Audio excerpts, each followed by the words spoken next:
Que la paix soit sur vous. Nous sommes toujours avec le prophète de l'humanité. Un prophète pour l'humanité né dans une période importante de l'histoire de cette humanité. Et il s'agit pour nous de comprendre le lieu dans lequel il a grandi. Nous sommes dans la péninsule arabique au VIe siècle. Le prophète n'est pas encore né, il naîtra à la fin de ce siècle-ci, et nous avons vu de quelle manière est-ce que sur le plan politique et géopolitique, eh bien, les conflits, les rivalités entre les deux superpuissances de l'époque, l'empire de Byzance et l'empire perse, ont structuré l'ordre mondial. Un ordre mondial qui va impacter cette ville qui se trouve au fin fond du désert de l'Arabie, dans la péninsule arabique, ville qui va voir grandir le prophète, sur lui la paix. C'est une ville importante, une ville qu'il faut prendre le temps d'étudier. C'est une ville qui, avant l'islam, avait déjà une importance symbolique, une légitimité religieuse, une respectabilité que lui donnaient tous les Arabes à travers la vénération qu'ils avaient pour la maison sacrée, pour la Kaaba, qui se trouvait au cœur de la Mecque.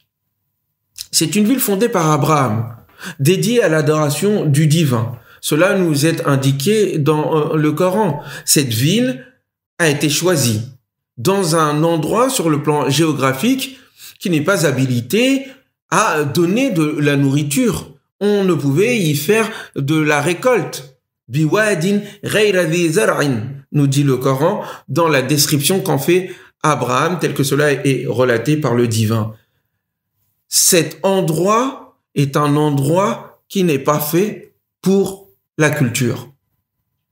C'est un premier élément. Donc, nous n'y allons pas pour y trouver de quoi manger. Nous n'y allons pas parce qu'il y a de l'eau là-bas. Nous ne sommes pas réunis là-bas pour des raisons terrestres. La réunification, la présence même, la création même de la ville ne correspond pas à ces différents intérêts. Ce qui fonde la ville, c'est la présence de la Kaaba dédiée à l'adoration du Dieu divin. C'est le projet, le but, la raison d'être de cette ville dès le départ. Des tribus arabes vont se mettre à habiter aux alentours de cette vallée sacrée. Et parmi ces tribus, descendants d'Ismaël, vous trouvez les Quraysh. Il est important de comprendre la manière dont les Quraysh non seulement vont s'installer à l'intérieur de cette ville, dans l'espace même de la demeure sacrée d'une part, et de quelle manière est-ce que les institutions politiques vont être partagées, institutions politiques qui vont structurer la vie de la Mecque jusqu'à l'époque du prophète sur lui la paix. Nous sommes à la fin du IIIe siècle. Il faut revenir en effet un peu en arrière. Et nous sommes avec Qusay. Qusay ibn Kilab est un des ancêtres du prophète sur lui la paix. Il va être, à son époque, le chef de la tribu des Quraysh. Auparavant, les différentes tribus qui se trouvaient aux alentours de la Mecque n'habitaient point à l'intérieur de l'espace sacré. Ils préféraient habiter dans les vallées, au niveau des montagnes, car ils estimaient que cet espace sacré ne devait en aucun cas accueillir des habitants. Nous pouvions y aller pour le pèlerinage et les affaires religieuses, mais la nuit tombée, ils devaient remonter dans leur demeure construite au niveau des montagnes. Qusay va prendre une décision radicale. Il demandera à sa famille, au Quraysh, de descendre à l'intérieur de l'espace sacré et d'y habiter. Cela provoquera la réprobation des différentes tribus alentours, dont les Khuzara, les Banu Khuzara, qui étaient de fait ceux qui avaient en charge l'accueil des pèlerins et surtout la gestion de l'espace sacré. Ils ont annoncé le fait que probablement, même sûrement, Qusay ibn Kilab et sa famille, les Quraysh, allaient recevoir la punition des divinités. Entre-temps, l'idolâtrie avait déjà pénétré dans la culture des Arabes et l'adoration du Dieu unique avait peu à peu été assombrie, bien que des traces étaient ça est là, gardé dans le cœur de certaines tribus d'une part, et puis les adorations, les rites qu'avait instauré Abraham ont perduré dans la tradition des Arabes. Ce qui faisait qu'ils continuaient à venir vénérer la maison sacrée et à y effectuer leur pèlerinage. Qusay donc est présent avec sa famille. Il construit d'ailleurs sa demeure qui deviendra le Dar al-Nadwa, le lieu de décision politique et autres qui étaient prises par les dirigeants de la Mecque, à savoir Quraysh. Afin de faire accepter sa décision et le leadership du fait qu'il prend dans la gestion de la Mecque, afin de faire accepter cela par les différentes grandes tribus arabes de la péninsule arabique, du Cham, c'est-à-dire dans le croissant, au-delà de la péninsule même, jusqu'au Yémen, dans le sud, eh bien, il décide d'instaurer une nouvelle tradition. Cette tradition, c'est celle de l'accueil des pèlerins. La responsabilité de leur donner à boire et la responsabilité de leur donner de la nourriture. Et donc, vous voyez donc des pèlerins fatigués, épuisés, ayant traversé des kilomètres à travers le désert pour venir donner respect à la maison sacrée et y effectuer le rite du pèlerinage et y adorer soit le Dieu unique ou soit les différentes divinités qu'ils adoraient. Bref, ils étaient accueillis par les enfants et les membres de la famille de Qusay, c'est-à-dire les Quraysh. Qu'est-ce que cela? C'est de l'eau. D'où cela vient? Imaginez-vous, vous êtes épuisé et fatigué, vous avez soif, vous êtes dans le désert, le soleil tape très très fort et vous êtes accueillis par de l'eau. Quelle générosité, quel soulagement. Vous êtes accueillis, vous êtes les hôtes de Qusay ibn Kilab, seigneur de la tribu des Quraysh. Et puis, le pèlerinage se fait. Un monde fou.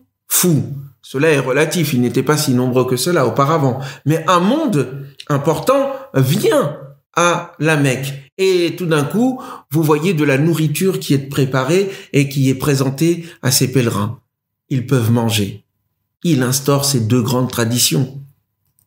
Et donc, instaurer aussi le prestige de Quraysh auprès de différentes tribus de la péninsule arabique et donc recevoir de leur part non seulement la respectabilité, mais surtout l'autorisation, l'acceptation de leur laisser la gestion de la maison sacrée et de la Mecque. Il instaure d'autres institutions politiques qui servent à gérer la Mecque.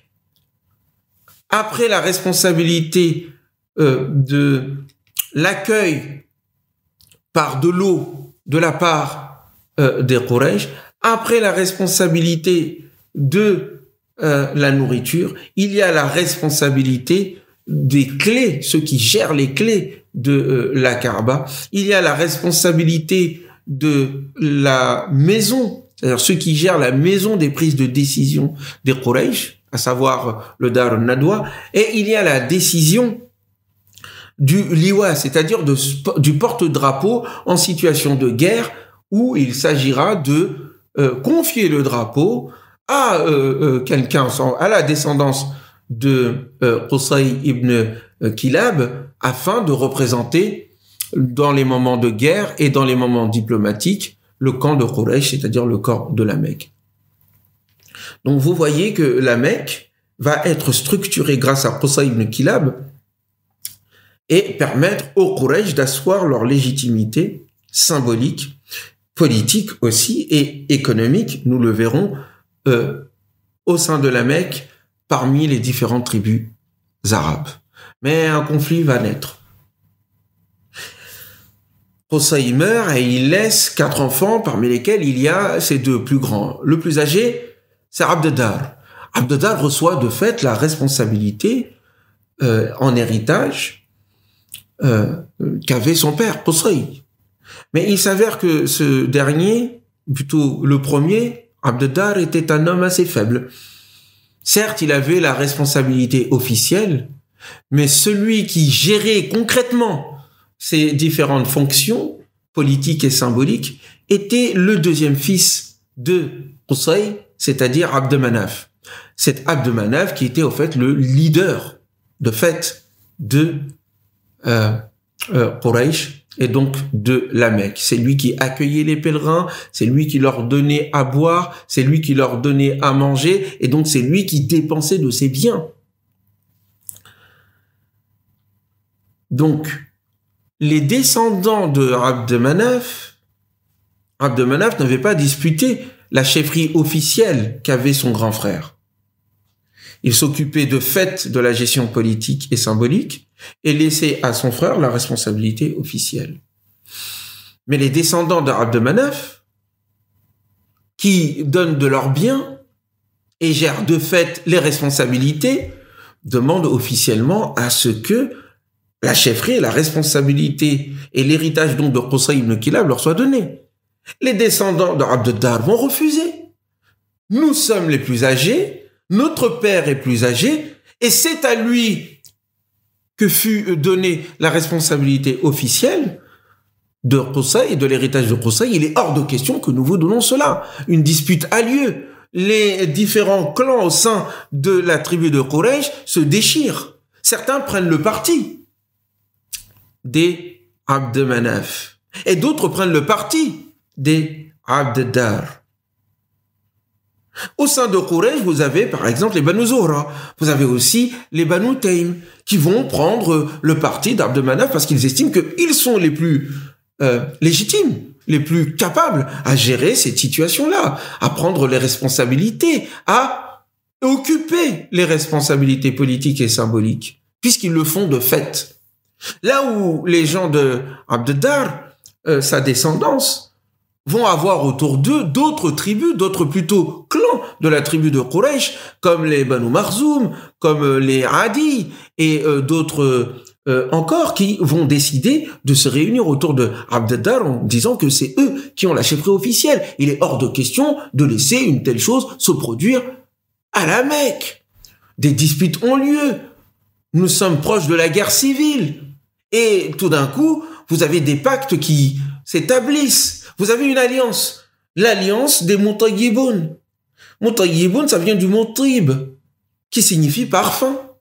En effet, ceux qui vont soutenir les Abd Manaf, la descendance de Abd Manaf, vont décider de plonger leurs mains dans une assiette, dans une tasse remplie de parfums et jurer fidélité et solidarité entre eux.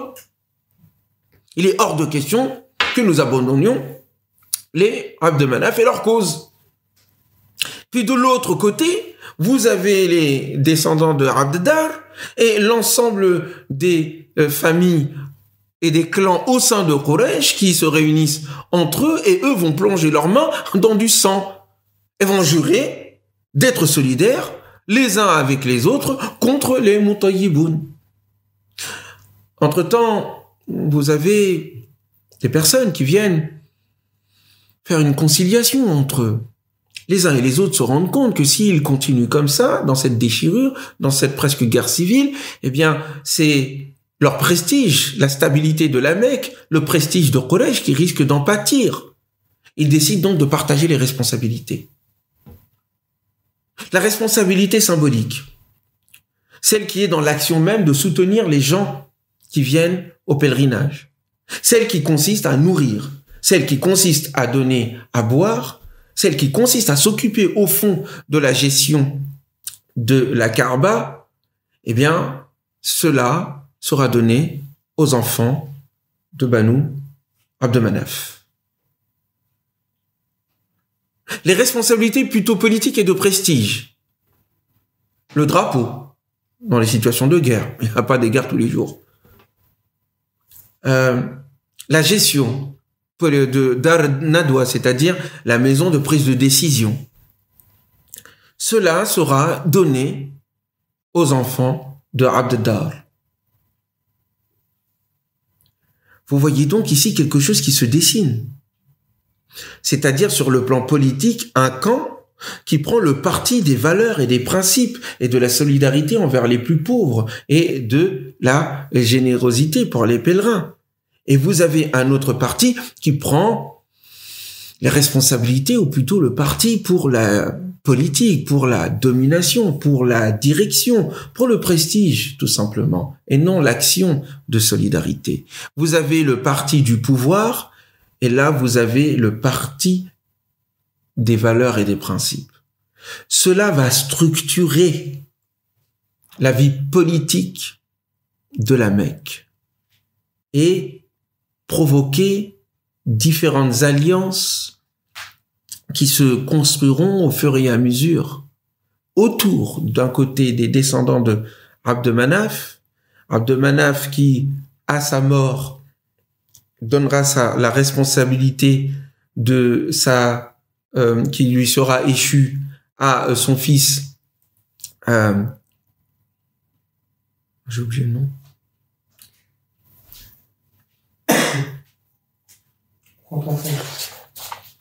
Oui.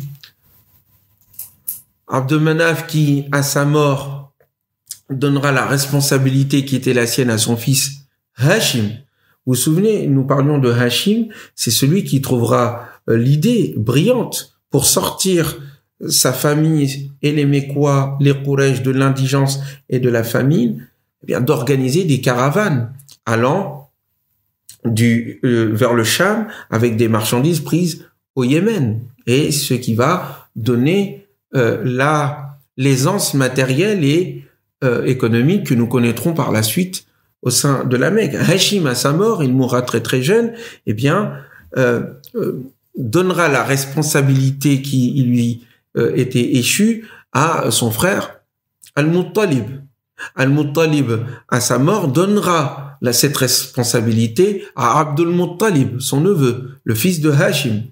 Et Abdul Muttalib, à sa mort, donnera la responsabilité qui lui sera échue à Abu Talib, l'oncle du prophète sur lui la paix, jusqu'à ce que cela arrive au prophète Mohammed sur lui la paix. De l'autre côté, la descendance de Abd Dar et leur alliance, celle du sang ou Hilful Ahlaf, eh bien, donneront naissance à au fond, aux adversaires directs du prophète sur lui la paix.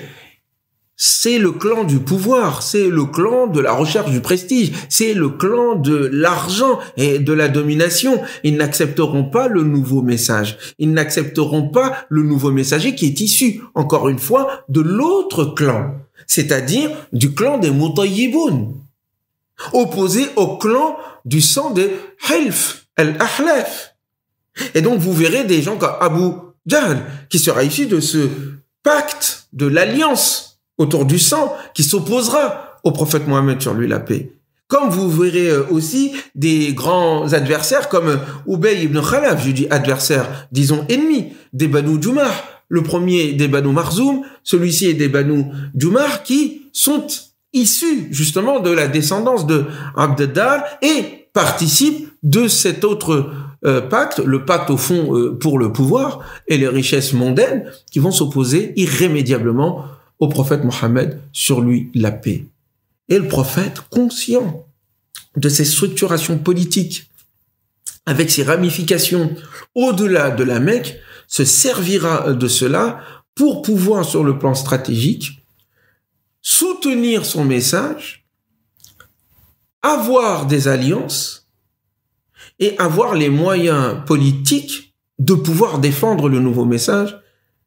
Mais nous parlerons de tout cela au moment venu, au moment où le prophète deviendra prophète, sur lui la paix, au moment où il deviendra prophète par la révélation qui lui sera donnée. Nous verrons de quelle manière est-ce que son intelligence politique sera au service du triomphe de son message. Nous vous disons à très bientôt, et il s'agira de prendre le temps aussi de comprendre le contexte culturel et le contexte économique dans lequel le prophète est né sur lui la paix.